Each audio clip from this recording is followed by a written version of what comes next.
স্বাগতম বন্ধুরা, আমাদের আজকের লেকচারে আমরা প্রাচীন বাংলা জনপদগুলো সম্পর্কে জানছিলাম। আজকে আমরা দেখব যে আসলে প্রাচীন বাংলা জনপদগুলোর অবস্থান কোথায় ছিল এবং মানচিত্রের মাধ্যমে আমরা অবস্থানগুলো বোঝার চেষ্টা করব।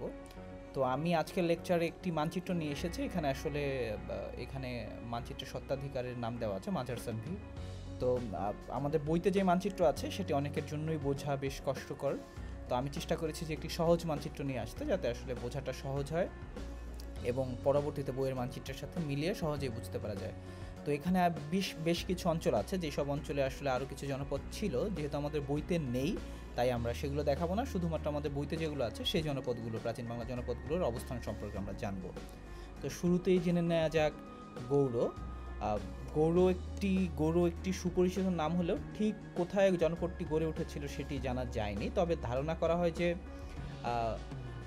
মালদহ জেলার যে লক্ষণাবতী সেই অঞ্চলটাকে আসলে গৌড় বলা হতো। এছাড়া মুর্শিদাবাদ জেলাতেও আসলে গৌড়ের অবস্থান ছিল।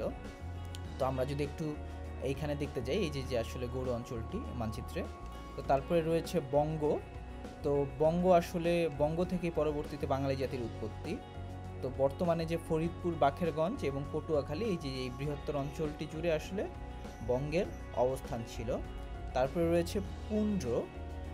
প্রাচীন বাংলার জনপদগুলোর মধ্যে অন্যতম হলো পুন্ড্র। পুন্ড্র জাতি আসলে এই জনপদটি গড়ে তুলেছিল। বর্তমান বগুড়া, রংপুর, রাজশাহী ও দিনাজপুর অঞ্চল নিয়ে এই পুন্ড্র জনপদটির সৃষ্টি হয়েছিল। এই যে আমরা যদি মানচিত্রে পুন্ড্র দেখতে পাই। তারপরে রয়েছে আসলে হরিকেল যে আমরা দেখতে পাচ্ছি যে সিলেট থেকে চট্টগ্রাম এই অঞ্চলটি জুড়ে আসলে হরিকেলের অবস্থান ছিল। তো তারপরে রয়েছে সমতট।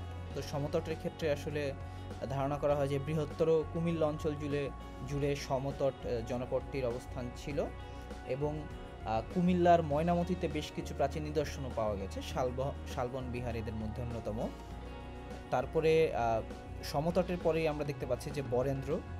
এই যে আমরা মানচিত্রে যদি দেখি যে পুন্ড্রের ঠিক উপরেই বরেন্দ্র, এবং ধারণা করা হয় যে পুন্ড্রের একটি অঞ্চলে আসলে একটি পুন্ড্রের যে বাউন্ডারি সেটার মধ্যে বরেন্দ্রের অবস্থান ছিল। তো বগুড়া, দিনাজপুর, রাজশাহী ও পাবনা এই অঞ্চল জুড়ে আসলে বরেন্দ্র জনপদটি গড়ে উঠেছিল। তারপরে রয়েছে তাম্রলিপি। পশ্চিম বাংলার যে মেদিনীপুর জেলা আছে সেই মেদিনীপুর জেলায় আসলে তাম্রলিপির অবস্থান ছিল। এবং সর্বশেষ চন্দ্রদ্বীপ আমরা যদি দেখি যে বৃহত্তর বরিশাল অঞ্চল, এই বৃহত্তর বরিশাল অঞ্চল জুড়ে আসলে চন্দ্রদ্বীপের মূল ভূখণ্ড ও প্রাণকেন্দ্র ছিল। তো এই ছিল আমাদের মানচিত্রে প্রাচীন বাংলা জনপদগুলো অবস্থান। আমরা আরও জানবো। দেখার আমন্ত্রণ রইল সবাইকে।